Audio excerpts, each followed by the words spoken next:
Hello, everybody, and welcome to the ZombiesLvBacon podcast, episode 95. We have some huge news. Turns out we're moving to Kick. Just got the check in the mail, 100 million. I know, pretty shocking. They spelt my name wrong. It said XQC, but that's fine. I'm sure they'll fix that. But yeah, soon we'll be live on Kick. Because anyone who gets $100 million will stream fucking anywhere.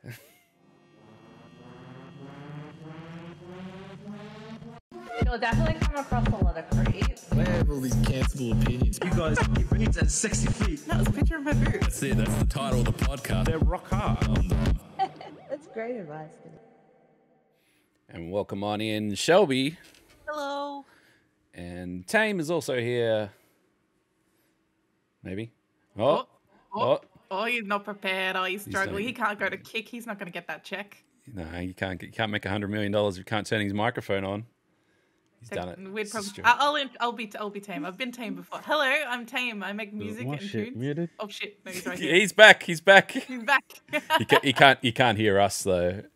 But that's all right. He's already gone to Kick. See, we're on Twitch still, but he's over at Kick. Oh.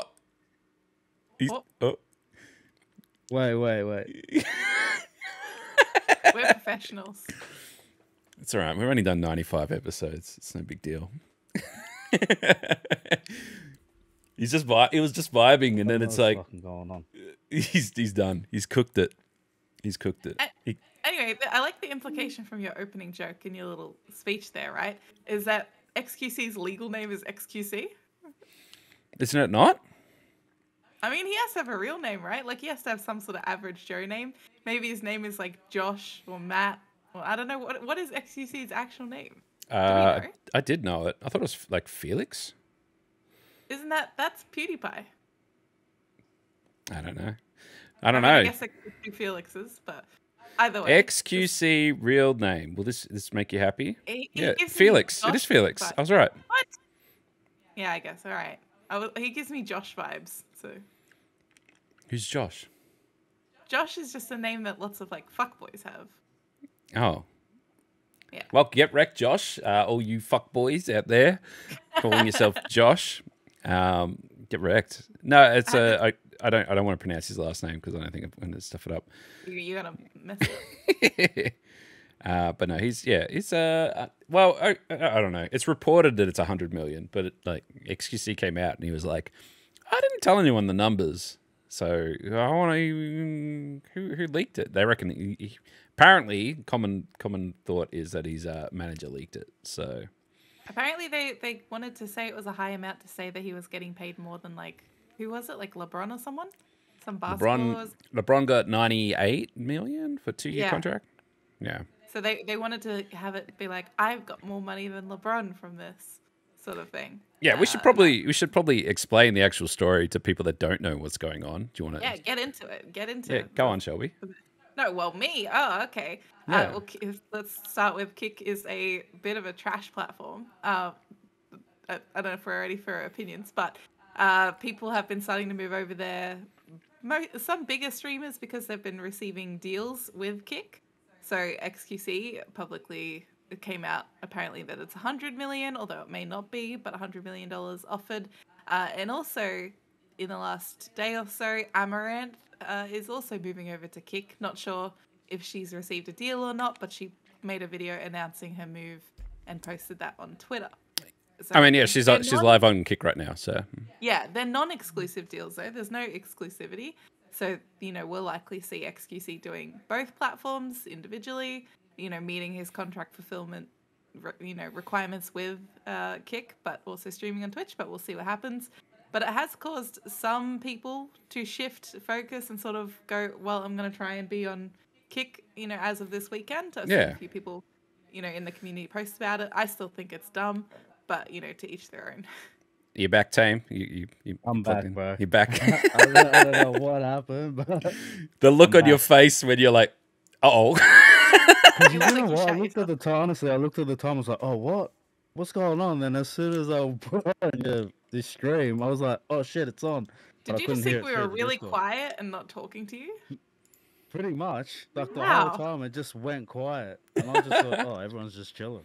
Well, we're talking about Kick now, so Yeah, no, very I professional. got onto it. I got onto it. Yeah, And it's Matt a as well. Kick's an interesting beast. It is well, I mean, it's backed by stake.com. It's a gambling website and gambling money. It makes a lot of money too. Like it's not. I think the founder of Kick is worth like $2 billion or something like that. So he's not. It's not a small fry. They got plenty of money, obviously. Since they've been digging pretty deep lately. You know, but look, most people are like, "Oh wow, I can't believe XQC moved over." I was like, "Fucking, I'd move over for $100 million. I'd run over some children on the way. It's I'd bloody kick your cat for $100 million." Look, it's like at the end of the day, as much as I think Kick is a bad platform, I think that everyone has their price, and if they get to a certain price and they go over there for a particular amount of money, that's like a confirmed amount of money they're going to get. I'll be like, okay, sure. I don't blame you. Like 100 mil, a million, 200K, whatever your price is. But if you're just kind of following... I got Kick on the phone, Shelby. They haven't got 100 mil, but they have got 500K. You coming a Kick? For 500K, yes, I would.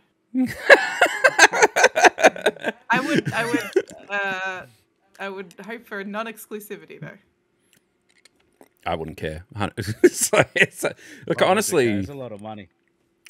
It's not a big deal. And look, I think because there's a lot of back and forth about this stuff. I don't think it's that important. I do think it highlights the creators that are all about the money. Like the particularly not necessarily like it's a different story when they roll up with a dump truck full of money. All right, Krusty couldn't resist it. Neither can anyone else. All right, dump truck full of money. You just got to grab that bag. It's as simple as that. Yeah. You know, in this economy, you never got to turn that down. Absolutely not. But if you're a smaller streamer that has like, let's say like 20 subs, and you're like, fuck Twitch, I'm going to Kick. You know, I want that revenue split. That speaks volumes to what you're about. You know, it's. I was saying earlier. I was talking to Tane before you jumped in the call, and I said like, oh, not everyone on Kick is terrible, but all the terrible people I know are on Kick. Yeah. Okay, so let's go, because it's an ever evolving beast, and like so many people are like, oh my god, we need to like, you know, we should, you know, just basically make a statement about how you feel about Kick, or you know, pick a side or whatever. Don't pick a side or anything. We don't know what's going on. Like, it changes every day. It's changed in the last week so much, but the biggest thorn in everyone's side, and he got paid more than XQC, is Aiden Ross, who is just scum of the earth.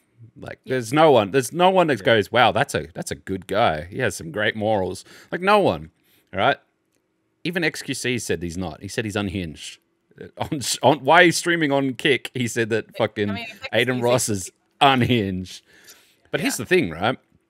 They keep signing big guys like this. They don't even need Aiden anymore. They can finally get rid of this fucking problem. They can just go. No, mate. I mean, Aiden still gets like 80,000 concurrent viewers. Yeah. It's insane. Like, and people want to be there when dramatic stuff happens because he has shit go down on his stream and they want to watch it live. Yeah, so absolutely. Yeah, unhinged. Yeah. But like now that they've got other big streamers coming in, they don't necessarily need him anymore. No, they can start pushing, you know, other creators to the front and then push him to the back, so that you know, people can't be like, yeah, I don't want to stream on a platform with Aiden Ross. And whenever his contract comes around, they don't have to renew it. So there's three things going on. There's the first thing there, which is that they need to get better creators on the platform because they've got an image problem. All right, and as much as XQC is not a great image, generally speaking, he's a decent human being. Like he makes some stupid mistakes every now and then, but you know, he's not out. He's like, as far as like the scale of like okay to terrible, he's like in the middle. He's not causing major controversies usually. He's not like. He also streams like 18 hours a day. Like he has no time to do anything. Yeah. It's just always live. Wild. I want to know what his life looks like, because that's a lot of work for somebody to do. It's a lot of streaming. Well, yeah, exactly. So he's got 100 million. He's set. Like he only has to do 2 more years and then he can retire. Essentially, he's done. That's it's that simple. So he's done it. That's it. He's done it. So that's number one. Number two, Kick has a consumer problem. And I was explaining on stream because we were sort of discussing it. But the biggest thing that they have is they've created the best analogy I can think of is that it's like a market stall, right? Instead of charging the $200 for you to set up a market stall, Kick's like, yo man, we'll only charge you $10. Come sell your shit at our place, which gives them a heaps of market stalls, but they got no customers. So we have all these streamers, but we don't have any of these viewers, and the viewers are the ones who come and they sub and do that. Where, not every creator that's chasing the money is going to be subbing to each other because they're all chasing the same thing, which is the money. They need customers. They're not going to get customers signing the most creative people. They're going to get customers signing the most popular people, and that's where an XQC or an Amaranth or an Aiden Ross or whatever who bring themselves 50,000 people. And that's why immediately when they announced XQC, their servers crashed because they had so many people signing up to Kick, and that's what they wanted. That's what the 100 million is buying. 100 million is buying them 100,000 people to watch on Kick. Yeah. That's it. That's what they're buying. They're not buying an XQC. They're buying his base, his community, and that's as simple as that. And XQC knows it. He's just going to be fucking chilling, just counting his money, doing whatever the fuck he wants. And he's gonna get his 95 split on top of that. And he's still gonna be able to stream on Twitch. And non-exclusive, he can still do what he wants. So that's all cool. So that's the big things they're doing. They're fixing their image and they're fixing their customer base, which are the two biggest things. We can talk about technology and stuff in a sec, but the third problem that they've got, which they haven't really figured out yet, is they're still not a great spot for advertisers.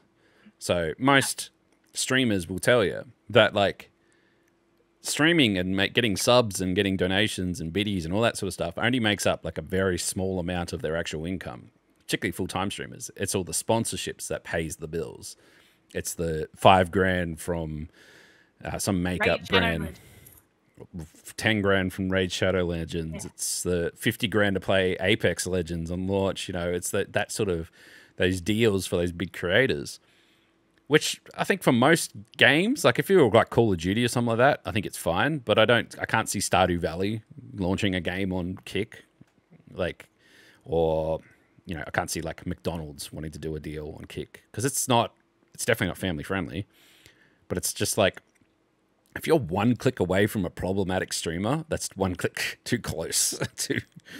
It's like the ad apocalypse that YouTube did when they were like, oh man, we got our ads on, propaganda videos. That's not good.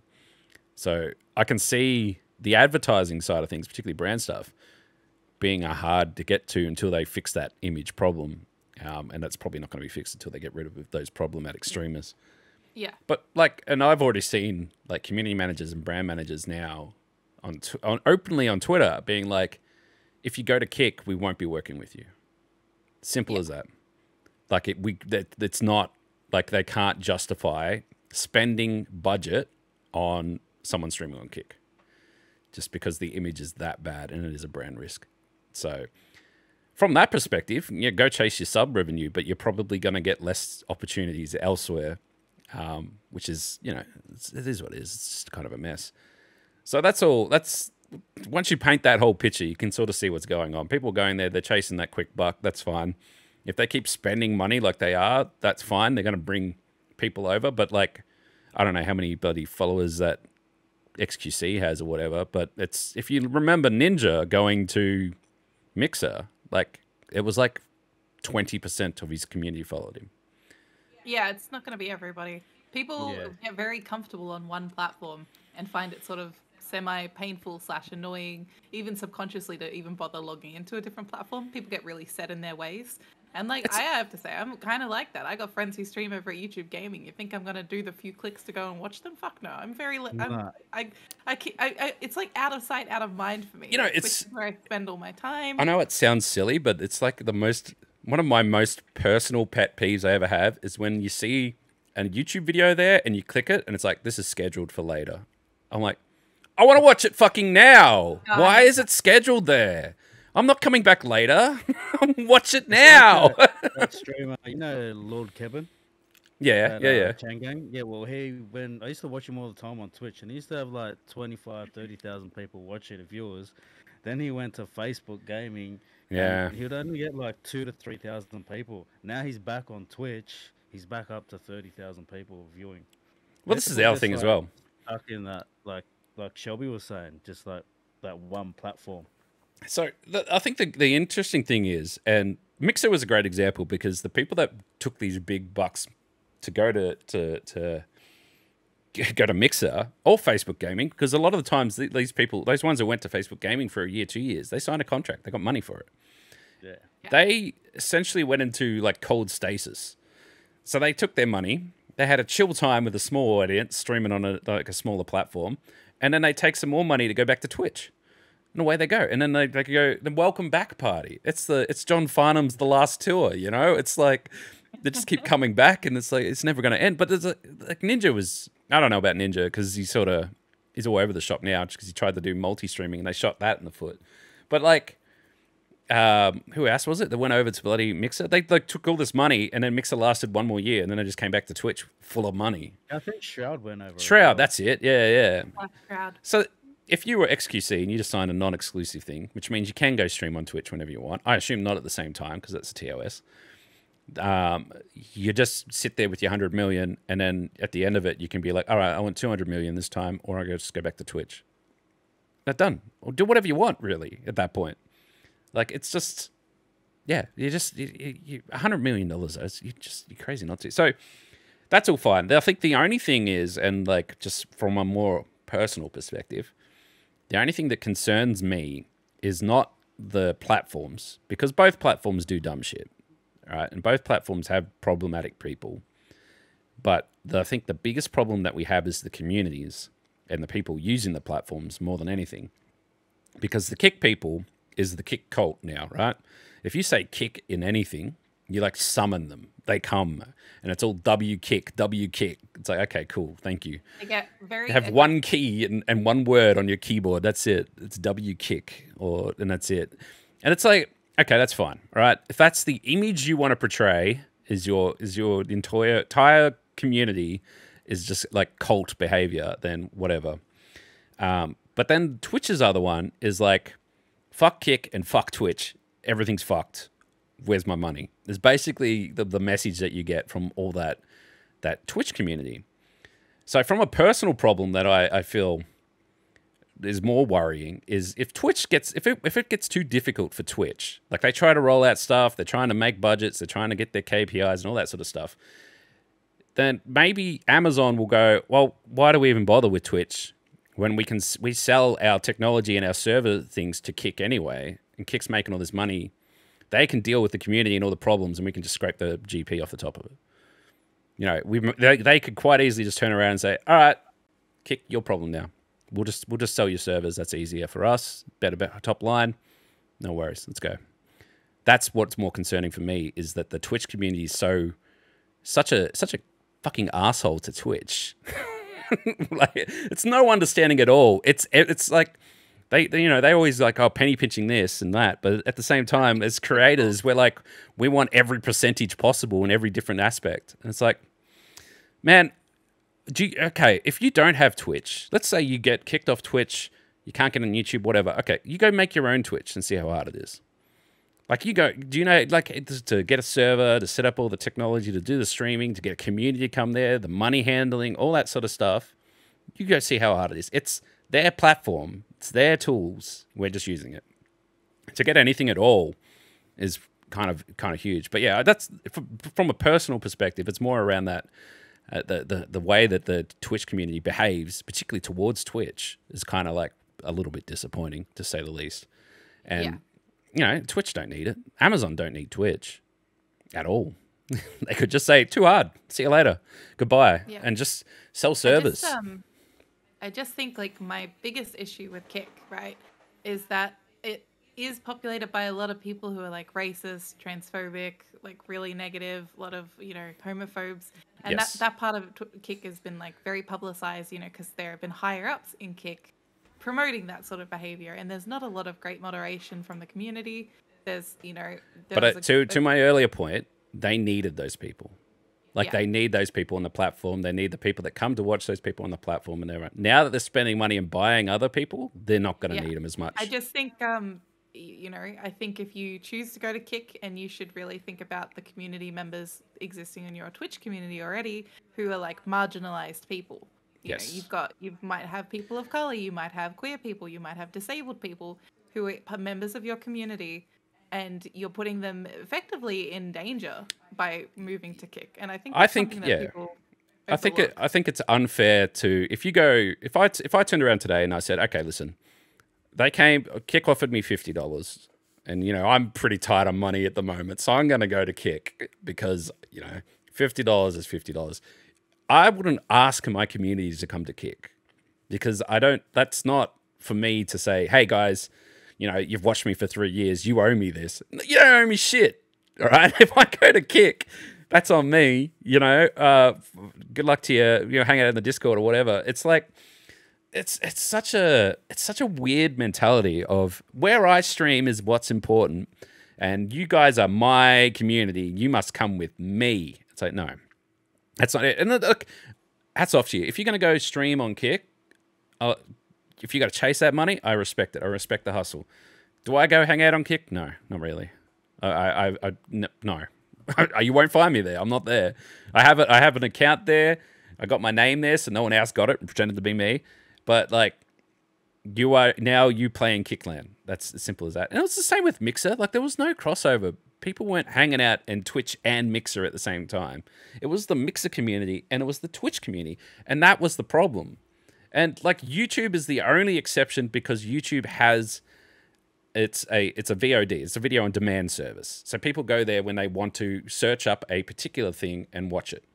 But they're not there perusing all the live channels looking for someone to talk to. Like, that's not how YouTube works. Of trash on it for live streaming.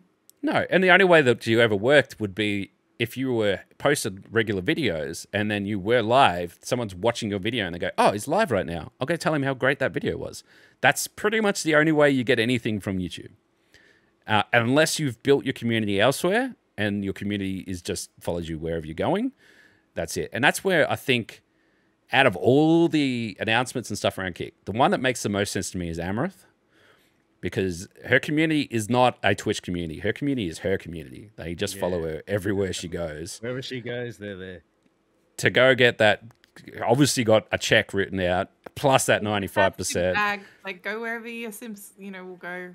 She's got that OnlyFans. She's got the Patreon. She's got the Throne. Like that, absolutely. She's got no home. She's a nomad of the creative space. I think I was I was reading an article yesterday and it was trying to explain the amount of platforms that she's been banned from for all these different, very weird creative choices. And it's no one loves her. Like, she's just got her community. There's no Twitch not got her as a poster child and nothing else. And then I think, because she's a brand risk, so she's her own person, and that's it. And I think honestly, Kick's perfect for her. that's fine. The only service that I really kind of feel sorry for is Trovo. Trovo has worked very hard to build themselves a streaming platform, and they just don't have the money to do anything crazy. They can't spend 100 million on a creator. They can't spend 100 million on marketing. They have a service that works, but they don't have that traffic. I think it's like less than 1% of live traffic goes to Trovo, but it's there. The technology works. We had a Team OCE set up over there. We did that. It's there, and they're green. But now everyone just thinks green. They go Kick. So just totally. I could just imagine when everyone's picking their colors, Kick's like, oh, we're going green, and Trovo's like, but we're green. Green. Sorry, who are you? Get it. But there's no hate towards people streaming on Kick and stuff like that. The hate comes from when you try to force that upon other people. That's pretty much what it comes down to. You want to go on Kick? Cool. Don't go attack people for being on Twitch. Don't go attack people for not wanting to go to Kick. Don't go attack people for any reason, really. Just stop it. You go play in your little house. Stop fucking around with other people. I think the only real message, and we've said this many times on the many episodes of the podcast, the message here is don't put all your eggs in one basket. Keep in mind that YouTube, Twitter, Instagram, TikTok, fucking Snapchat, Facebook, Twitch, Kick, they're other people's platforms. They own it, they run it, they can shut them down at any moment. You just play in it. The only thing that you can do to guarantee that you have a spot on the internet is create your own website. Get your own .com, put your own shit on it. That's it. The only place, only way. And even then, it's hosted by someone. So things could fall down tomorrow. That's it. Twitter could be, Mixer was a rug pull. Like, that was sudden. Mixer was too hard. It was, can't be bothered. Yeah. I don't blame them, honestly. You see the whinging and the crying and it seems like a lot of work, honestly. Yeah, I wouldn't do it. In terms of like, if I was given an infinite amount of money and said, hey, you could go start a streaming service, I would be like, no, thank you. I'm good. It's not worth it. There's no amount of money to pay babysitter for that many people. It's just not worth it. But yeah, so that's it. That's pretty much it. I don't know if you want to add anything more to Kick stuff. I honestly, there's probably a bigger market split of money and stuff like that if you just go stream on Pornhub or something like that. Probably, yeah. You can play any game on Pornhub. You don't have, you can play with any joysticks. You should. All I have left to say is you should follow me on Twitch, twitch.tv/ShelBunny. I'm 6 followers away from 500. I'm not leaving for Kick anytime soon. But how? Oh, I was going to say, how many followers on Kick have you got?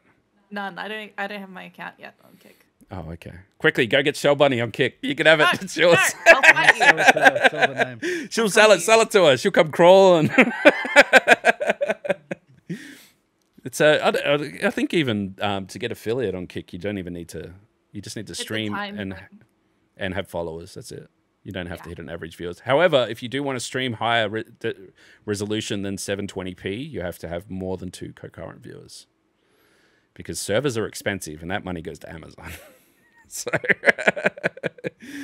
you got to be careful. But yeah, no, it's interesting. Honestly, there's been the most business talk about streaming ever in the last month. Like even when Mixer was around, people just sort of took aside and then we danced on it, and that was it, But I don't know. What was it? It was Mixer. Before Mixer, it was Beam. I think it was before Beam. Yeah, that sounds right. Yeah, and I just remember that the people were like, Beam's really good. And then we looked into it at the time, me and a couple friends and stuff, and we're like, yeah, it is actually pretty good. Like the technology and stuff's good. It had like transcoding for everyone and all this cool shit. Like the technology was good. Like sound alerts and stuff like that, well ahead of the Twitch and all that sort of stuff. And then when Microsoft brought it, rebranded it, made it Mixer, embedded it into the Xbox dashboard, it was like infinite viewers because they didn't have a choice. They just turned on their Xbox and they were watching Mixer. Excellent if you want to build an audience of 13-year-olds. Just like crazy amount of kids that see you on the dashboard of Xbox, and then they go into your chat and go, "Can you play Minecraft?" It's like no. Play Roblox.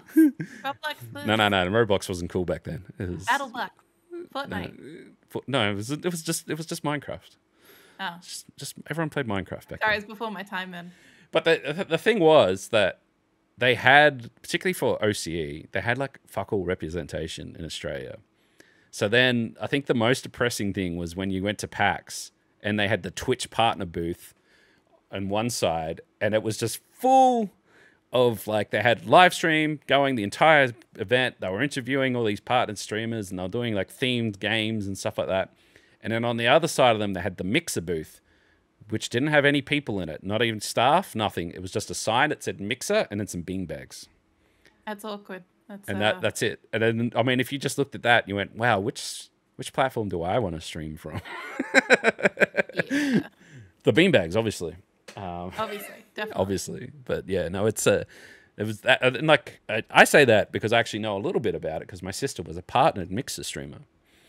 And like, that was their trip to PAX. That was their experience as a partnered streamer versus the other partnered streamers in their private booth and you know, merch and everything else. So anyway, I'd love to see Kick at PAX. Why is it so quiet? No, I don't think so at all. I don't think so. I'd say I'd eat my hat, but I really like my hat. No. I made and this is the last thing I'll say on it, all right? I made a Twitter post, and it's basically, to sum it up, to what Shelby says, and what everyone knows, the amount of shit people on Kick, I don't want to go to a Kick party. I don't want to go to a Kick community meetup. No way. No, thank you. Something extremely rough. I'm not going to say it. I'd get cancelled, but I would not go either. No, and like I've been to Twitch ones. They're fine. They just chill. Yeah. Just chill. It's nothing like that, but yeah, just imagine all the people that are on Kick in real life in the same room, mixing a bit of alcohol and a bit of ego. I know that women get treated on Kick already, so I wouldn't leave my Oh, there'd be no women there. I wouldn't leave my drink with anyone at a Kick party. Oh. I just realized that we missed the absolute, easiest setup ever. Oh? Yeah, there's TwitchCon, and then we forgot about KickCon. Just it's such an easy one too. There'd be no foam in that foam pit.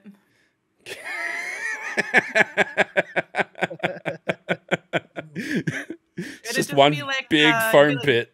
It'd be like DashCon. It would just be like, instead of a ball pit, it would just be a foam pit with very little foam in it, and somebody's pissed in it. So they get 5% because the out of the 95 goes to creators. Okay, that's how it works. That's it's a. Now that I think about it, I think about like a worldwide event, like an event that everyone flies to, and they have KickCon. I'm just trying to think. They'd have it in Las Vegas, surely. It'd be like somewhere like that. Obviously, somewhere that's seedy. where all the gambling is. Oh, that is. Shelby with the slam dunk. They just have it straight up in a casino. That was nice. Oh, well done. Well done. It's like a laddie with the alley-oop. Yeah, Comes in with the I didn't dunk. even see the dunk coming. You know, it's just you hope for this sort of stuff to happen, but you never actually think it's going to happen. How's it feel? That's the smartest thing you've ever said, and that's That's the smartest thing I've ever said. You've peaked. What? That's my peak.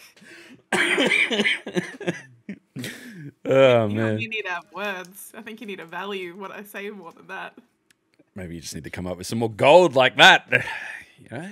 That'd be the way to go. Anyway, let's move along to other funny creator news. Actually, my favorite thing, I put it in there. I saw it on TikTok first. I saw it from the man himself, Ozzy Man Reviews. He got like what do they call it? Like the man on the street. Like they were interviewing people hanging out in the change rooms after a footy match. And they managed to get Ozzy Man Reviews. And they got Ozzy Man Reviews, and they're like, "Hey mate, blah blah blah," and he's like, "Yeah, it's me. I'm Ozzy Man Reviews from YouTube." And he's like, "I don't know, what? Who's that?" So it's just I bet you the amount of people that would have been at home watching like the live cross and whatever was on channel. I think it was Channel 7.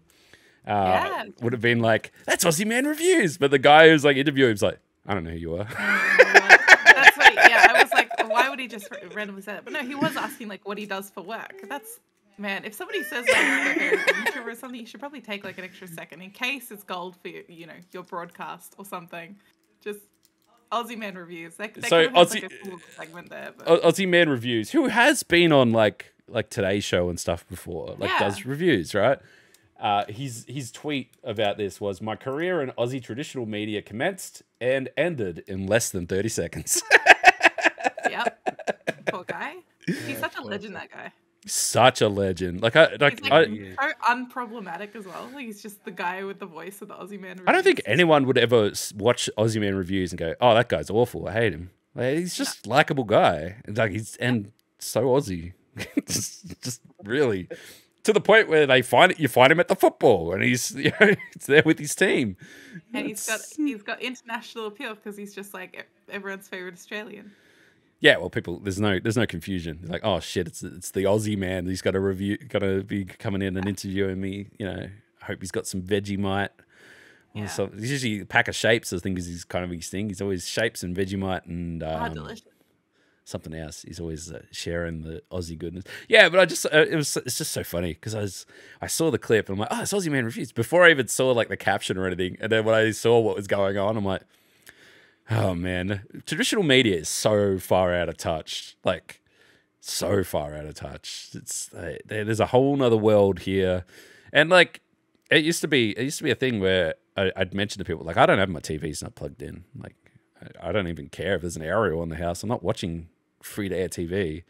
I haven't for years, but I feel like now is like the time where I'm not the minority anymore. I think everybody doesn't watch free to air TV. I think that's a dead platform. I think a lot of the times now, because like we've got Netflix and everything, but people who do want to watch like a specific show on a TV channel, you can also just stream directly from those like channels on their websites now as well. Yes, exactly. So like you don't need an aerial plugged in. This is probably a fantastic segue, but Rad, who was the host for the Xbox thing, posted, well, funny enough, a TikTok saying that she got recognized in a park for being that girl from TikTok, where she's been on like ABC for 6-7 years now. But it's the TikTok that made her famous, apparently. Yeah. But yeah, we should talk about Xbox because this time last week we were pumping ourselves up to go to the Xbox Fanfest / Direct, and there's also been a stack of games and stuff announced. But we've kind of talked about that games and stuff in general. Before we get into the Direct stuff, the reason why we haven't really gone, wow, let's go through our top 10 games that have been announced and blah blah blah, is because majority of the stuff that was announced, say, by Xbox, you don't need to pre-order it. You don't need to worry about it. It's just going to be on Game Pass. Yay! On Game Pass. When it comes out, if you feel like playing it, play it. If you don't. It's the same amount of money if you've got Game Pass. Did you watch the presentation? Sorry. Yeah, I did. Cool. Yeah, just wanted to make sure. Otherwise, we're going to blow your mind with all the things. There wasn't. We watched everything again on the Monday before the Ubisoft thing, and then we're like, wow, people were like, wow, I wonder what's going to be at Ubisoft. I'm like, I can tell you exactly what's going to be at Ubisoft. And we went through it, and I think we got like 8 out of 9 right. Like it takes so long for a game to be made and the marketing train to go with it and everything else. It's very rarely do we get, hey, look at these 6 games you've never heard of. They're coming out in the next 3 months. Like it's never that. It's always years in advance or bits and pieces. Anyway, Xbox Fanfest, the event that was at Fortress Melbourne, was pretty fucking awesome, to say the least. It was basically, they took over the entire venue, all the levels. We got to go in at 11, which was nice, because last time we went in, we got to go in at 2 a.m. We got at 11. And we got to go around, and they had a heap of little merch things set up. Lots of merch stuff, big bags of swag, T-shirts, you name it. Just everything they could possibly slap an Xbox on, and they did it. Let's go through everything. So they had lots of Starfield stuff there. They had, I think it was Tag Mods, where they're doing the custom Forza Motorsport stands. Yes. Your controller. We got to pick colors. We got to color in. They were doing the when they spray paint into the water, and then they do the dip and marbling. Yeah. Oh yeah, that's mad. Which everyone was just getting high as a kite. Yeah, if you were up on that floor, it just stunk like spray, and they were doing it without masks, so they were huffing some shit. Oh yeah. And there was like couple hundred people there, maybe. Like I don't know. They had Sea of Thieves stuff there, and they had what was there again? The tattoo shop. They were doing airbrush tattoos. No, but the person they had is it vice producer or I don't know. Can't remember. Okay, well they had some big wigs there from Sea of Thieves as well. Oh, Joe Neat. Sorry, I thought you were asking who the company was who does the airbrush tattoos, like you said, Tag. No, I don't know that. You mean Joe Neat, the executive producer? Thank you. Yes, that's what I meant. Which was straight away. I'm like, okay, well they're announcing Sea of Thieves stuff again, aren't they? Which they did. They announced Curse of Monkey Island crossover, which actually is genius. It is genius. Some of our friends there mentioned they're like, oh, they're probably going to do a Little Mermaid thing because they've worked with Disney before. I thought that was smart. I was like, yeah. And I'm like, oh yeah, maybe. And then when it comes up at the start of the trailer, Lucas, I'm like, it's not Star Wars. And I'm like, oh, that's right, they did Monkey Island. Yeah. I was half expecting like a fucking TIE fighter to come flying in or something. But yeah, the Monkey Island actually makes more sense. And the guy from Sea of Thieves and stuff that were there, he was just like, you guys keep playing the game, we're going to keep making the game. As simple as that. And like his attitude was just refreshing because it was about the gamers. It's about the game. It's not about, you know, he didn't talk numbers. He didn't talk profits. He didn't talk nothing like that. It was just, you guys love the game. We're going to keep making the game. He was happy hearing all the stories of people meeting through it and stuff. Yeah, like he was that just as hanging well. out. He was just hanging out at the bar with everyone, and like people were taking their photos and stuff, and having a chat with him. And he was sitting down. I think they were, there was a lot of people they had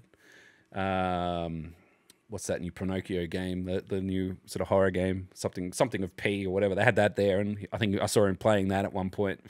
And yeah, it was a really good night. They had they also did the nails. You got your nails done in the Xbox. OPI collaboration, summer colors. I got my nails done. They had a whole area that was like a candy bar that was all green. They had obviously food and drink, and you know, we were well fed. The food. It was a good night, and it was capped at I think they said 200 odd people. Yeah. So it's not like it was packed. Like you could do everything. You could stop and talk to a lot of people. Got to actually get some FaceTime with a lot of other streamers and stuff that I don't normally get to talk to. Like it's normally hi as you run past in a corridor somewhere. We actually got to sit down and talk, which is great because we managed to like. Well, I got to sit there and talk with a lot of creators and stuff like that about things that are working on packs and like some bigger stuff, projects in the background, and get some feedback, like some face-to-face feedback with other streamers, which it's such a rarity to actually get. You know, like we were standing in a circle, and in the circle there was like 3 partnered streamers and like 8, you know, medium-sized streamers, and we were just talking. Like there was weren't rushed. We weren't doing there for an event or anything other than just hanging out, waiting for 3 a.m. to watch the Xbox thing. That was it. Yeah, it was awesome. It was just awesome. Good. Yeah.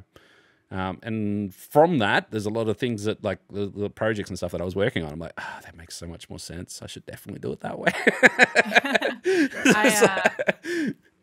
I made a little vlog of the adventure. If you want to see all the activities and stuff, you can go to ShellBunny94 on TikTok. It's like my most recent.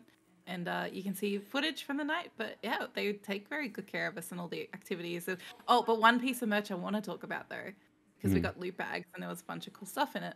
There was the custom Starfield jackets. So all the attendees were given a little card with a code on it to redeem to get a custom Starfield jacket with your name printed on it, like your gamer tag. That was cool. So they didn't give us one on the night. They gave us a code, like a code to get it free from the store, so you can get it in your size with your name printed on it and sent out to you. I'm like, when I gave it to him, I'm like, oh, is this like a chance to win one? I'm like, oh, what's that kind of crap? Though? No, everyone gets one. I'm like, everyone gets one. We went home and redeemed it immediately.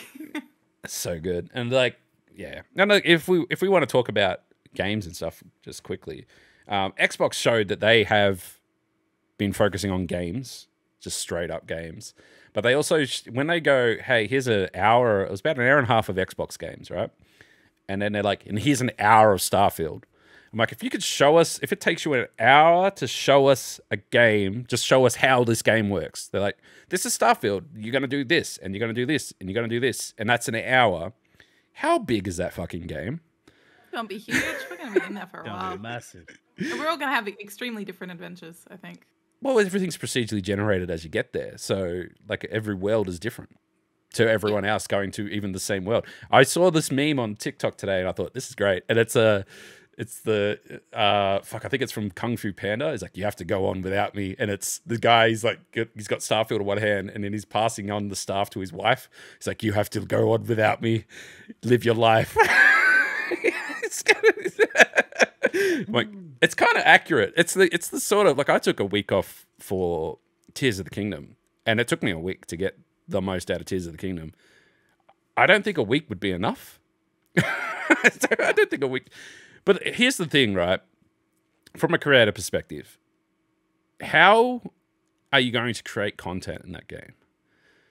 Like, you're going to spend 4 hours creating your character, and then you're going to have 4 hours of tutorial teaching you how to do everything, and then 4 hours of building your ship, And then 4 hours of deciding who you're going to talk to take with you on your ship. And then when you go to the planet, it's going to take you 4 hours to go around the planet. No one's going to... Like, how do you keep that fresh and entertaining? Like, it's going to be so hard. But also, every man and his fucking dog is going to play this game. Oh, yeah.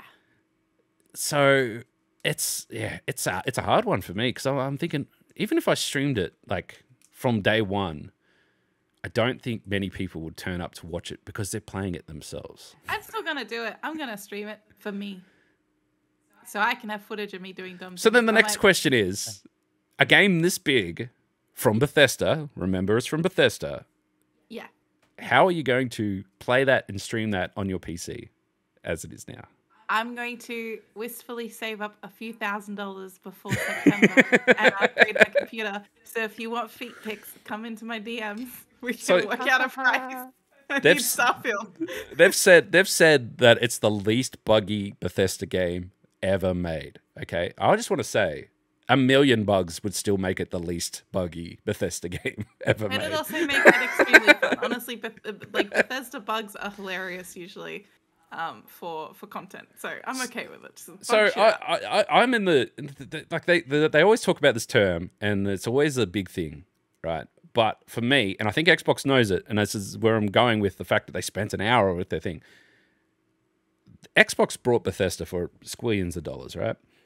And so far they'd had Redfall, which, yes. This is a system seller. Like this, Starfield will... Your dad wants to play Starfield, and you need to buy him an Xbox so he can play it. That is what Starfield is. Like it's 100%. They've done it. Like we've looked at it and we've gone, fuck, that looks good. My computer's tired watching the trailer alone. Yeah, I looked at it. I was like, I should buy an Xbox. So yeah, I looked at it and I said, I should buy an Xbox. That's it. That's a system seller. That's how. The problem, though. We're going to need 2 Xboxes because we're going to be playing it at the same time. We can't share it. It's a system seller. This is what I'm saying. They've done it. They for cracked every the house code. Yeah, systems for everybody. Like from a Nintendo point of view, right? Tears of the Kingdom it's a system seller for them, all right? Huge, perfect game, 98, 95, whatever. People are like, I've never played Zelda before, but I'm going to go buy a Switch to play this game because everyone went, shut the fuck up about it, right? That's fantastic. Sony, they always like get there just close enough. They're like, The Last of Us is massive, Spider-Man, massive. God of War, massive, fucking, but they're always like, people go, God of War's not for me. Or Spider-Man, that's kid shit. I don't want to do that, or whatever. It's like, it always falls a little bit short. Starfield is like, every man and his fucking dog is like, that looks sick. And like, also, they delayed this game, and the previous trailers for it weren't the strongest. Like, everyone looks at it and goes, I can see what they're trying to do, whatever. This hour-long presentation was like, this is cool, and also this is cool, and this is fucking cool, and this is also fucking cool, and this, guess what, is cool. it's like they just like hard cuts to like this guy's like, I like punching shit, then the hard cuts to people blowing up and stuff, and I'm like, they got a marketing team in here, and they said we need a better trailer for this, and they spent some money, but it's worth it. It's absolutely going to sell consoles. I've been in the boat of, well, if I can't play it on PS5, I'll play it on PC. And, I got a 2070. My PC is a workhorse. Surely it'll be fine. But even now, I'm like, I could probably use an Xbox. And like we made fun of Jelly for getting an Xbox when she had a PS. She has a big brain top now. tier. She's so smart. She has the top tier PC and a PS5. And we would have got an Xbox Series X, and we're like, why? Why do you even need that? Now we apologize. Jelly, I'm sorry if you're We're listening. sorry. I take it back. We want it. We want it. Oh man, I don't. Yeah, but from a creative point of view and like from a streaming point of view, I don't know how people are gonna make content, like consistent content that's good and like capable and stuff like that. If the game's bad, it'll be good for streamers. Well, but I think generally speaking, we're just going to go through a point where there's going to be 100,000 people watching it, maybe more watching it on Twitch, and there's going to be 100,000 people playing it at the same time, and that's all everyone's going to do for that week. So this is where the absolute icing on the cake comes. The actual cream of the crop. What game would be stupid enough to come up against Starfield. Like, what game would go, you know what? Rocky City. Well, that's the punchline. Thank you, Shelby. Crime Boss announced their console release is on the same day as Starfield. Because why would you? Why wouldn't you? You know, just fucking go. You got a mid game at best that no one fucking played on PC. Why don't launch it on console on the one day that everyone's taken off to go play Starfield anyway? Oh man, I don't fucking. You shoot yourself in the foot. Why? Who are these people? Who is this idiots from Crime Boss Rock? I mean, I'm the one that plays it the most, but it's busy still on Payday 3 now. That's it. It's different. It's a different dev. Oh. Yeah. It's just dumb. It's so dumb. Crime Boss Rock City is out on the 5th, and I think if you buy the special edition Starfield, it comes out on the 1st. If you wait for the standard edition, it's on the 6th. And for that little bit of confusion as well, because it is out obviously on Game Pass, and a lot of people are going to be like, just going to play it on Game Pass, obviously. You can buy a special edition that gives you access to the Game Pass version early. Cool. So you can also buy the special edition and get a watch for what, $400 US or something. People are already scalping those watches on eBay too. People are already scalping the Spider-Man 2, which is just a statue, but they're like trying to get $650, $700 for it. Yeah, it's just a statue. Limited edition statues that come with games, they end up like in op shops. I mean, essentially, yeah. I think, was it Ubisoft? I think Ubisoft were like the worst offenders for a while. Assassin's Creed, every game had a statue of an assassin. And Watch Dogs and everything. Every single game that they released came with a statue in this special edition. And then I remember that we went into EB Games once and they had like a wall of Ubisoft statues to get selling for cheap. Every assassin. And then because I've done some stuff, like some work with Ubisoft in the past, and they send out like a consumer survey. And one of the questions was, hey, with a special edition, what do you prefer? And it's like, statuette. I'm like, put that down to 0. Stop sending us statues. Stop it. If anything, it's like, special edition would just be nice to get access a little bit earlier, especially when it's like a live service game. Diablo absolutely highlighted the fact that if you can get in early on a thing and people are willing to pay for it, then you'll get that, less server stress from day one, which just makes fucking sense. But anyway, yeah, so that was it. Also, speaking of Ubisoft in terms of like stuff, obviously Skull and Bones, still no release date. I'm kind of depressed about that, to be honest. Very keen for their mobile game stuff. They got an Assassin's Creed. They've got, although I don't think they showed any Rainbow Six this time, but they've obviously Assassin's Creed Division coming up from mobile. And yeah, it's cool. The only thing that I may or may not wink had anything to see of done or what that I'm pumped for is the new Star Wars that they're doing, Outlaws, which is made by Massive, who are the guys who make the Division. So imagine the Division style co-op multiplayer open worldness, but Star Wars style. Yeah. And I think that's just going to be fucking sick. I'm going to play the absolute shit out of that game. It looks good. It's the right kind of multiplayer too. Like it's not necessarily, it is kind of live service, but it's not like you must play co-op. It is that. And one more thing we need to talk about, because like I said, we talked about like predicting the Ubisoft stuff, and we got 8 out of 9. And one of the things that we kind of were a bit iffy on was that the way that Far Cry works is you get Far Cry 4, then you get Far Cry 4.5, aka Far Cry Primal. And then, 3, then there was Blood Dragon, 5, and then there was New Dawn, and then there's 6. What's 6.5? Well, the feedback from the people that have been at Summer Games Fest has been that the 6.5 is Avatar. That the Avatar game plays exactly like Far Cry. Yeah, I can so see you're that. you're just blue people now. But you still have guns, you still have outposts to clear, maps and checkpoints to do. Everything else is exactly Far Cry. So the 6.5, because I was like, oh man, they're going to announce, where's the 6.5? Didn't announce it. It's because they did announce it. It's Avatar. And I'm like, damn, that's kind of big brain. Because people complained when 4 came out and then Primal came out. They're like, they're just using the same map. It's just more Far Cry, but now it's Caveman. Even though like they always treat the 0.5 as where they test stuff, like test out weird and wacky things. people can't complain when they try and it's a totally different game. When they're like, wow, Avatar's like exactly Far Cry. It's like, no, it's not. It's Avatar. It's a different game. Different, totally different. Until they put the maps over each other, they turn out to be the same map or something silly like that. But having said that, I didn't even think Avatar was going to be multiplayer. So now that means that it's going to be co-op. And I'm like, hello. I'm down for some Avatar co-op. That'd be sick. That does sound That'd be cool. fun You as can do the fuck. whole story together. But also, having speaking about Avatar, they did delay their movies. They added it quite a Might be few all we get years. for a while. Well, now the last movie that's announced is like 2030 something. Yeah. Ah! We're gonna die before they get to the end of Avatar. Oh yeah, that's gonna be long gone. James gonna Cameron's die, gonna so die. How old's James Cameron? Is he gonna make it? He's in his like late 50s, isn't he? Yeah. So it's like I think the next one's 2025, and then it's Oh no, he's 2027. 68. Oh no, there's a danger.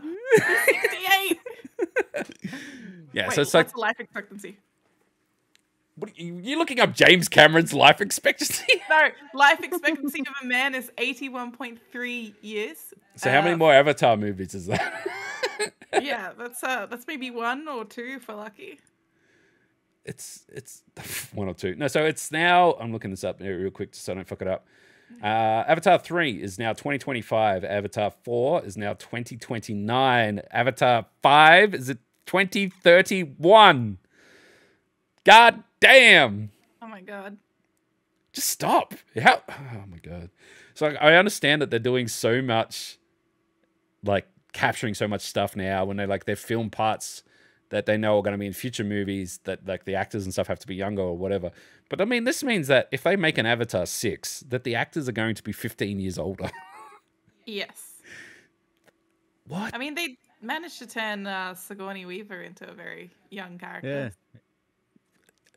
Yes, but okay. How? I mean, sure. Okay, yeah. I guess technology will get better as we go, but it's like, come on, man. Come on, man. You could do it quicker than that, surely. It's like, we Yeah. can- Yeah, I know. I don't want to wait that long. I mean, we're going to have probably 15 Fast and the Furious movies by then. Yeah. But hasn't he filmed everything already? Most of it. Lots of stuff, I think. He's filmed, like, he knows all the shots and stuff that he needs, like, in the future. But then, like, he needs future shots as well, is the way that he explained it. So he's like, okay, well, I need these kids' shots for Avatar 5, so we'll get these shots in the bag now. And then, okay, we'll work on these teen shots next year and then whatever. And it's like, okay, great, you're big brain and everything else. But, I mean, did even Avatar 2 make enough money? Like, did it cross the... It did. It made a lot of money. And then Is it the most? No. No. Didn't it get beaten by Mario or something? Mario! Maybe. I mean, fucking hell. The rumor mill around Nintendo making movies at the moment, fucking hell. You can't believe anything. Because it's just like, they've got so much money, they don't know how quick they could make how many movies.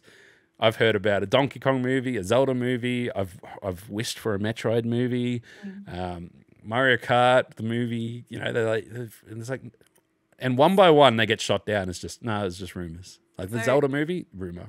It's not. Avatar: The Way of the Water was the 3rd most grossing movie of all time. Did it do 2 billion?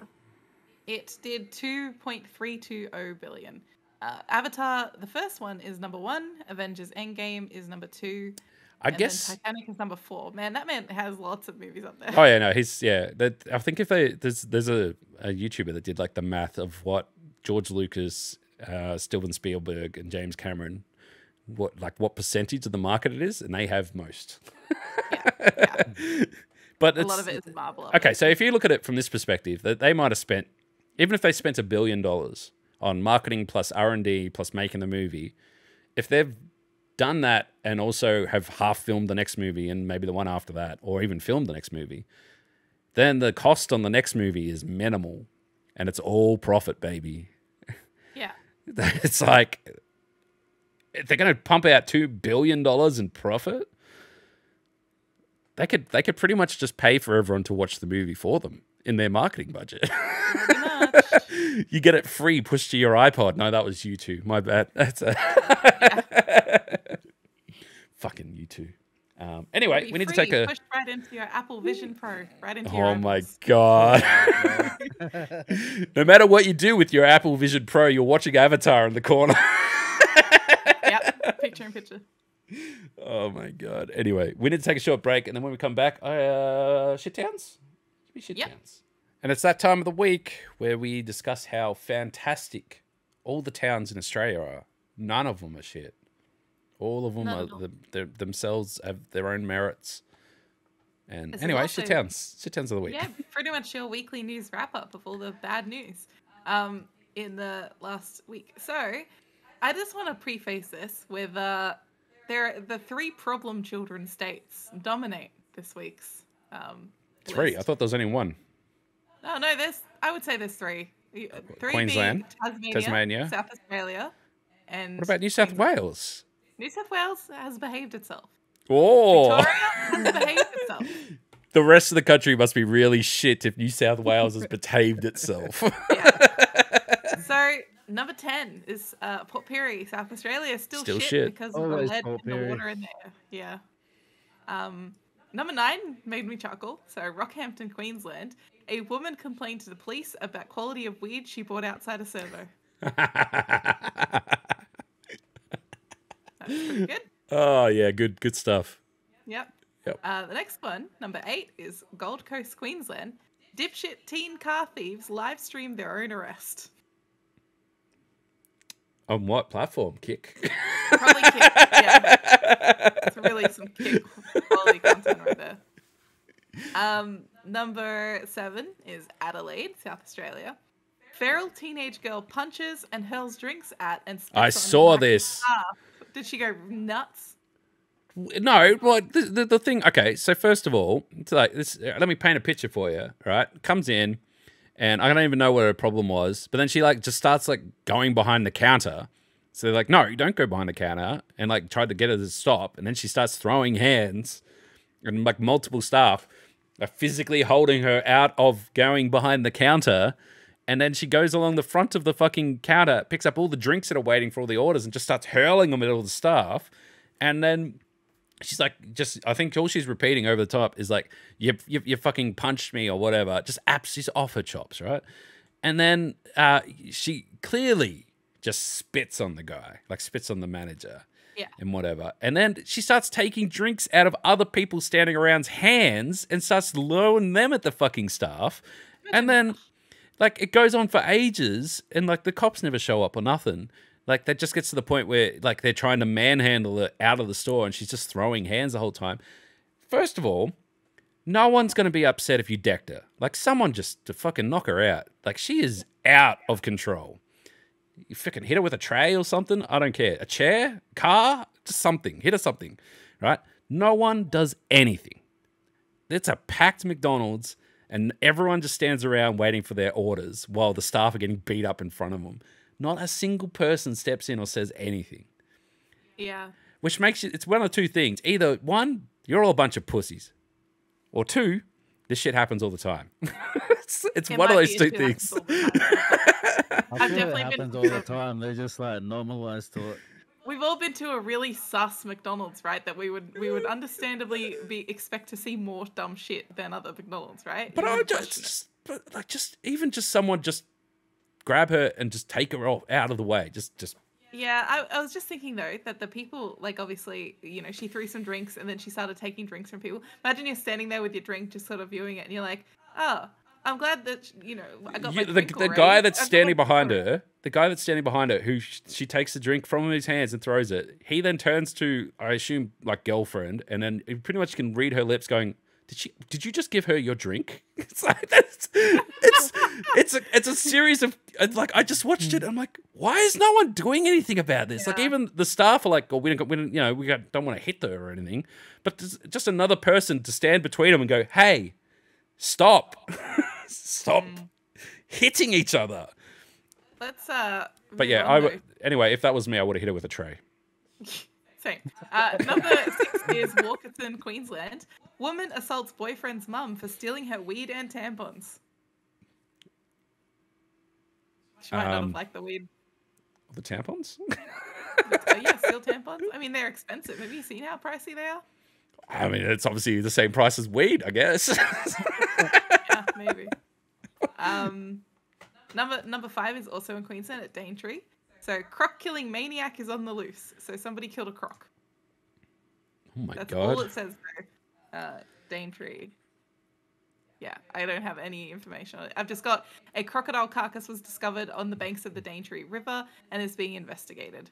So You know who the number one suspect should be? The crocodile hunter, obviously. Yes, obviously. Okay, I found a news article here. So somebody also made an anonymous call to the... I don't know who they called, actually. Just says there was an anonymous caller who said that there was a serial croc killer in far north Queensland.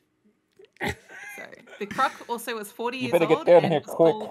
They're killing the crocodiles. I mean, they are, not me. I'm not doing it, but there's someone here that's not me. I was just thinking that. The crocodile, though, is beloved. Her name is Elizabeth, Queen of the Daintree, and she's 40 years old. And What? They killed the queen?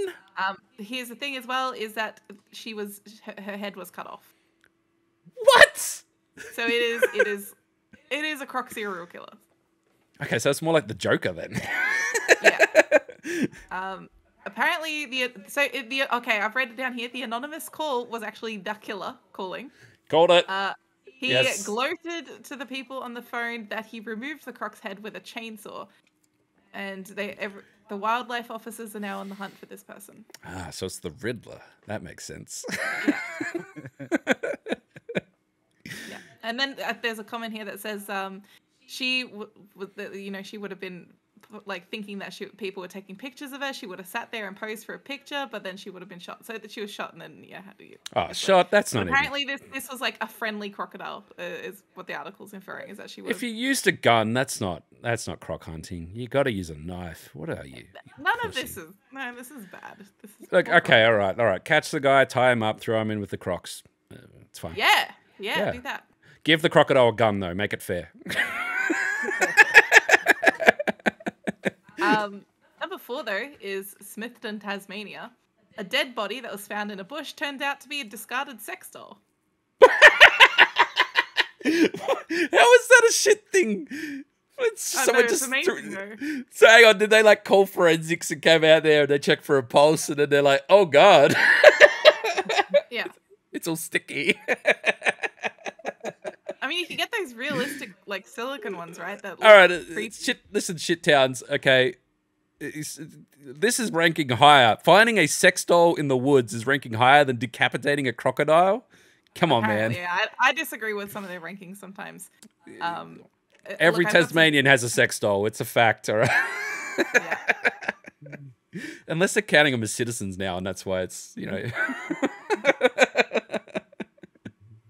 I'm sorry, move on. You're good. We're good. It's just, look, I just Googled to get more info on the story. So I have an article here from Tasmania, but then I also have an article that was posted a day ago about the exact same situation happening in Texas in America. Another sex doll was discovered in a bush and they thought it was a dead body. A sex doll serial killer. It's happening across the globe, apparently. Yikes. Anyway.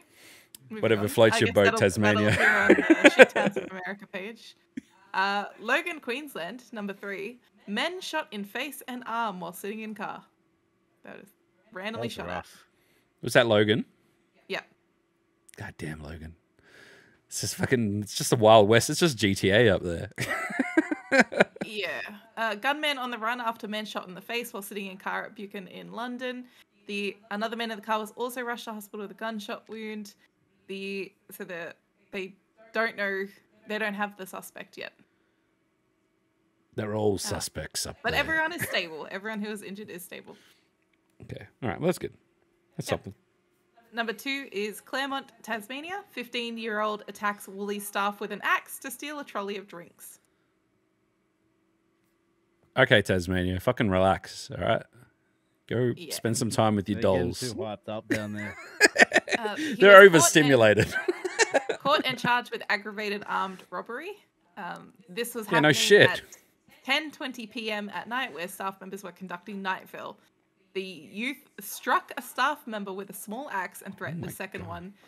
then pulled a trolley containing various drinks out of the loading bay. So it was a cage trolley, I guess, filled with stock, and stole several cartons from it before leaving the area, damaging a parked vehicle on his way. He was located a short time later and arrested without incident. If you're going to do that, you want to at least be stealing like money or something, all right? You can just drink water. It's not worth going to jail for stealing drinks. I wonder though, because they keep saying like it's drinks, right? Maybe it was alcohol. Even then, it's not worth going to jail for drinks. You're gonna pee it out later. It's not a big deal. It's like steal a car or something. God damn, Tasmania. The last one though, I would preface this by saying it's distressing and actually terrible. Port Lincoln, South Australia, a gang of 12-year-olds kicked a kitten to death in public. Why? I don't know, and they should also be kicked to death in public. Yeah, they should be all like chained up and people just throw rocks at them. Yeah. Can we get, what's they call it? Stoning? Can we bring stoning back? Exactly. Town Square. You know, we got Fed Square. That's pretty close. It's just... Yeah. Why do you have to be kind of that kind of scumbag, honestly? And how can you think that's fun? Honestly. You know what? If they're going to kick stuff like that, we take their legs. But we take both their legs. All right? I don't think anyone would argue with us on that. All right, excellent. Everyone agrees? Yeah. Fantastic. I'll get my saw. Anyway, that was Sht Towns of Australia of this week. We'll be back next week. And we had, what did you have to move on to next? You had a good topic. Did I? Yeah. What was you I going to talk about? good. Oh, yeah. Oh, yeah, Barbie. Barbie, that's right. Fucking Ken. Yeah, you go ahead. You You're the Barbie queen. Ken fucks. Ken Fox. It says so on the poster. So the poster for the Barbie movie, there's a French version, and when you translate slogan, it, the slogan is meant to be. Yeah. Is it what? She's Barbie. She can do anything, and he's just Ken. But in French, it is translated into pretty much Ken fucks for the second bit. Yeah, apparently Ken is slang for fucking. Yeah. So when it translates, it's he just fucks instead of he's just Ken. So basically, it says she knows how to do everything, and he just knows how to fuck. Pretty much. Yeah. And you know what? I could just imagine like the localization team seeing that and going, close enough. I mean, it's viral marketing, right? It is. I've never seen so many people tweeting about a poster. Yeah.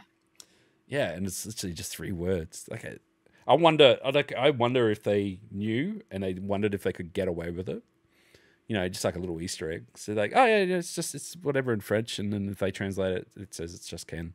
Okay, like the American executives won't know what's going on. We'll just post it. It's fine. The French Twitter will blow up. They won't speak French. It'll be good. And then suddenly, they're seeing the translated post from the people in English saying that what the poster says. And, oh shit, it's reached outside of France. Like I saw like people retweeting the poster and like French people and stuff talking about it, and it took me a while to get someone just to spell out why it is offensive. Like they're like, oh, it says it just fucks. I'm like, does it say that? And then when someone explained that he's just Ken, but Ken is slang for fucks it's like, so when you translate it, it's like fucks, you know? So it's great. It reminds me when I used to work in a student paper. Well, not a student. It was a youth organization. We had a paper that was published with the local paper. And we had a hippie boss, who was our editor-in-chief, so to speak. But it also had to go through the local paper editor, and he used to just want to push his buttons. So when we got to do our first, because we were reviving this paper, he's like, we want to call it the Immaculate Conception Part 2. Oh, I'm no. like, that, I don't know much about like Jesus and stuff, but that sounds like it's, problematic. He's like, yeah, it is.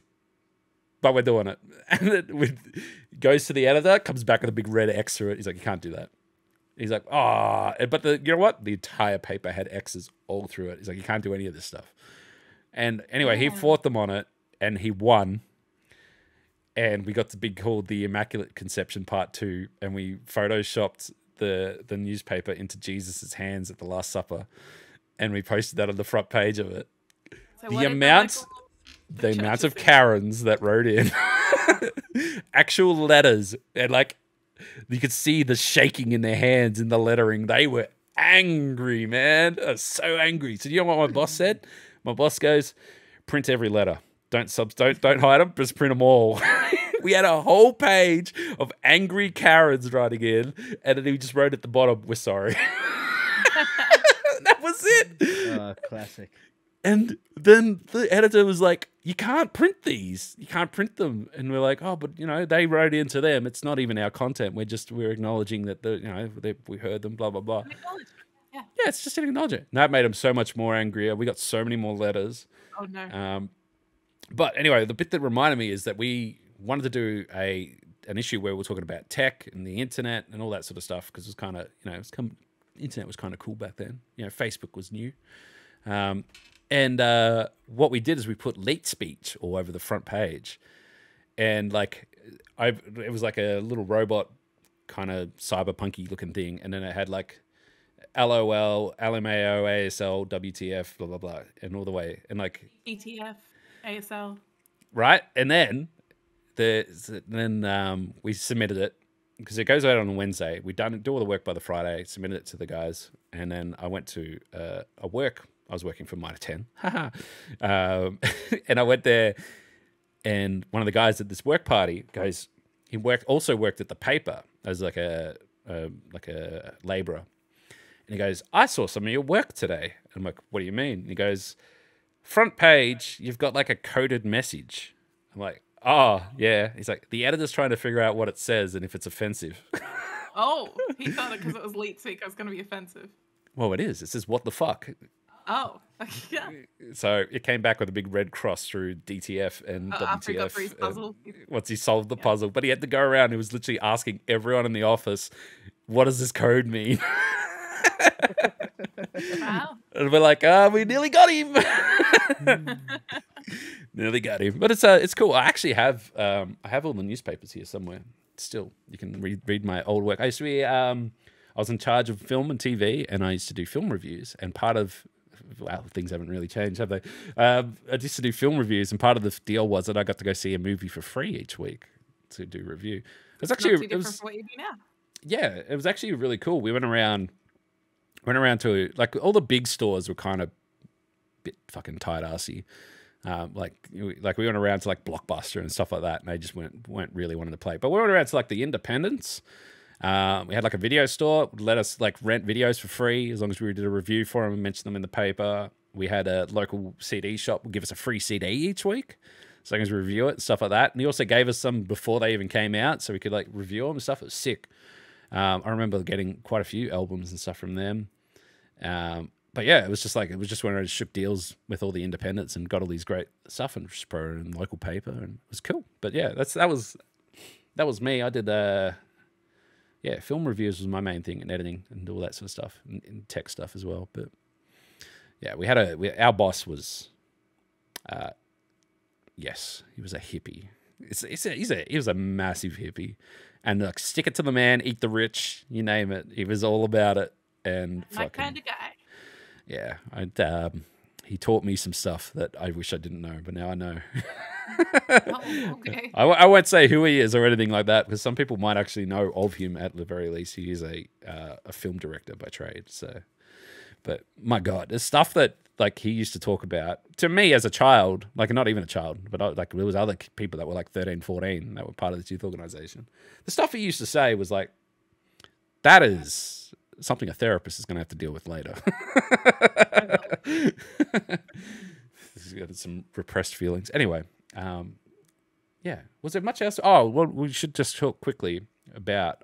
I went and saw The Flash this week early, and it was okay. It was not terrible. It is definitely not a new thing. I know that the main thing I wanted to bring up, because there's a lot of confusion around the whole Flash DC stuff and everything else. Flash is resetting and effectively ending the DC EU in a lot of ways. And it's done. Blue Beetle, which is the next movie out, is introducing the first character to James Gunn's universe. But James Gunn has said that the Young Superman movie that he's working on and directing is the first movie in the new universe.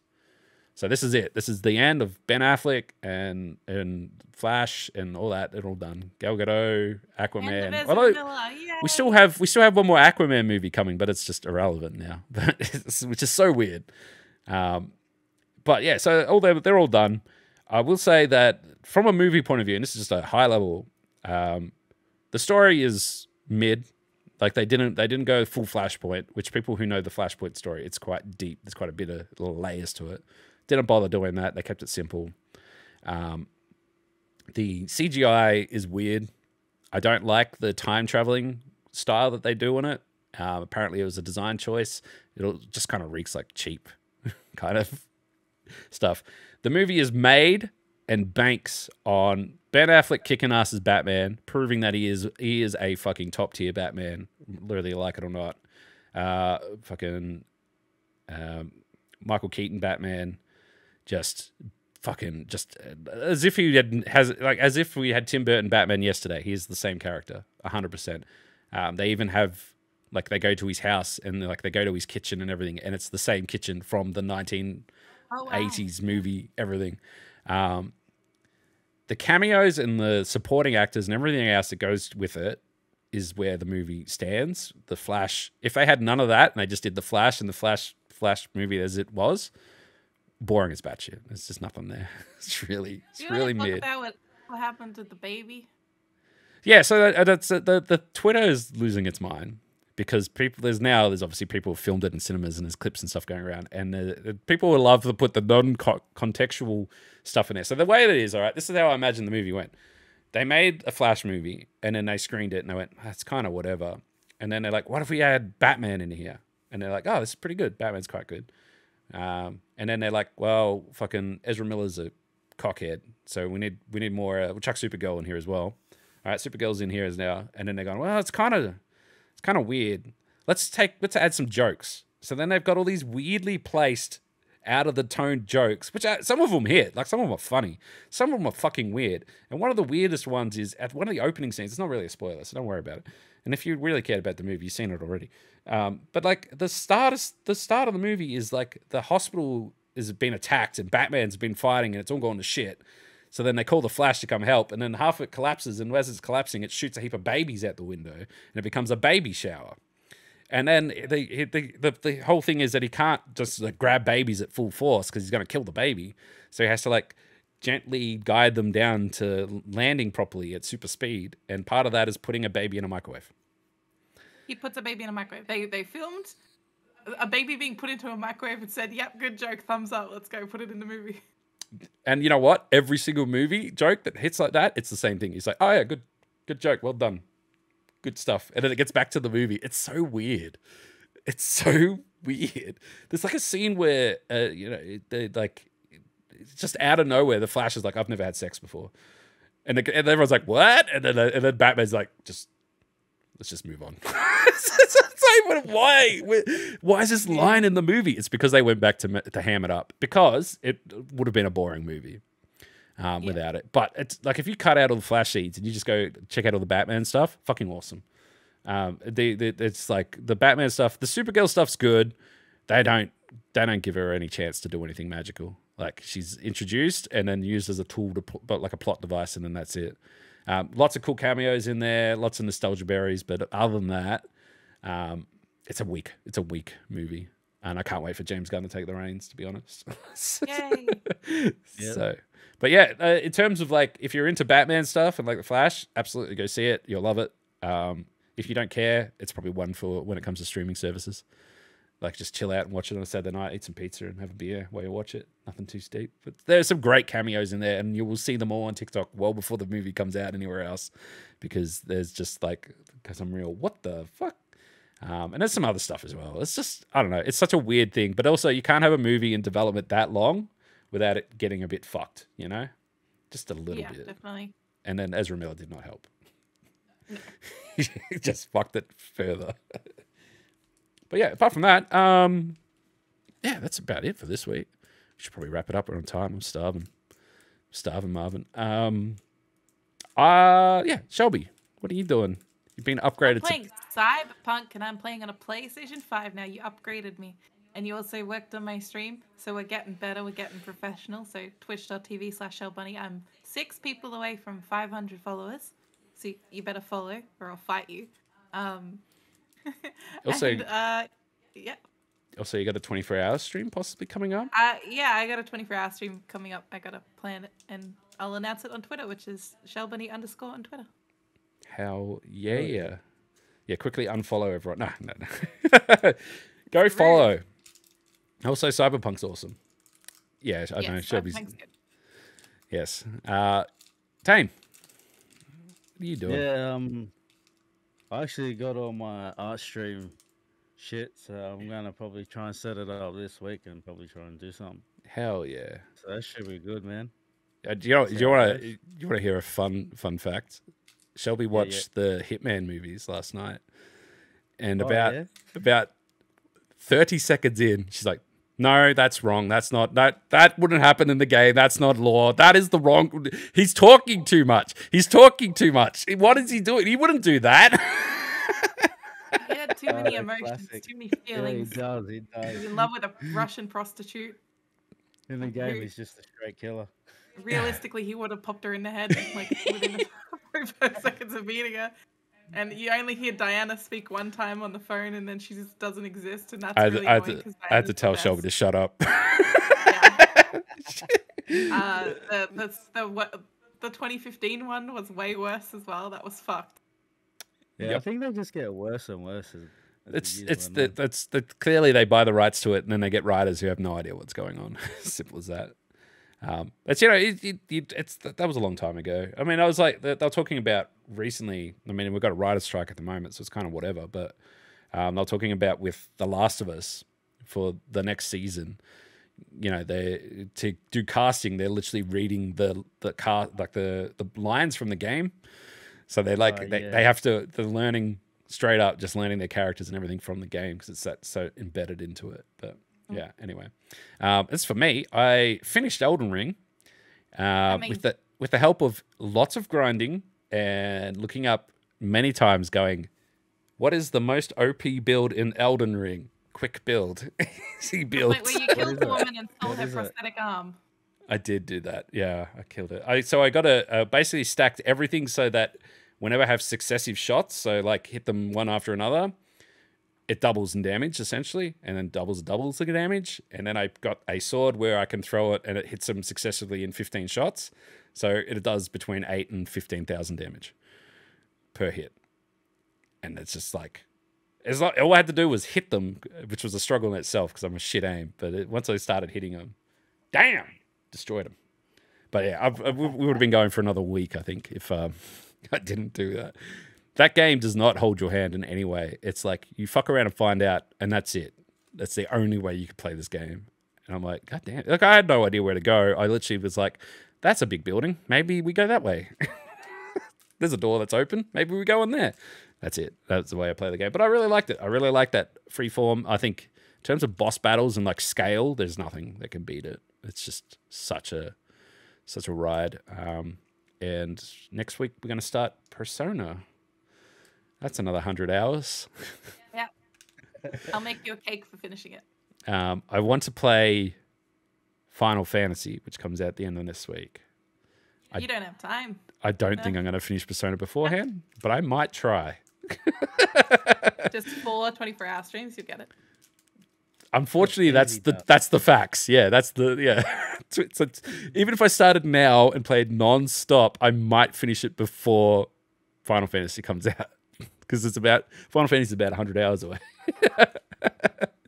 Anyway, I'll play it eventually. I started cleaning up my backlog of like games and stuff. I played a little bit of Deceive Inc.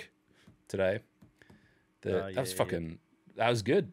I got some spicy shots in the end. It made me feel pretty happy. So, but my God, it's so stressful because you're sort of pottering around, but you're just like, I don't know if I'm doing good or not. Like if they're doing good or where they're at, or the amount of times they think, oh, I'm doing really well. It's like they're in the vault. I'm like, fucking hell. It's just watching their movements because you're all a spy and you don't know if they're in Discord or not. Yeah, well, as soon as the vault opened, I saw like 3 people just start jumping and running forwards, and I'm like, oh, these guys are keen. If you see them jumping, you just follow them. Yeah, that's it. They just fucking melted. But it was fun. They run one way and then they turn around straight away and run the other way. So I'm keen to play a little bit more of that. I can see that being fun. I think once they update it a little bit more, just add a little bit, I don't know, something to make it just a little bit easier. Because once you're out, you're out. You're back in the lobby. And it's like, I wish there was a way that you can like come back in or have something, do a bit extra. But yeah, it was good. But yeah, Persona this week, and then probably Final Fantasy. I don't think we've got any movies or stuff this week. No. Nope. I think it's a pretty quiet week, generally speaking. Yay. But yeah, it's movies and stuff for the week after. But we'll cover that off next week.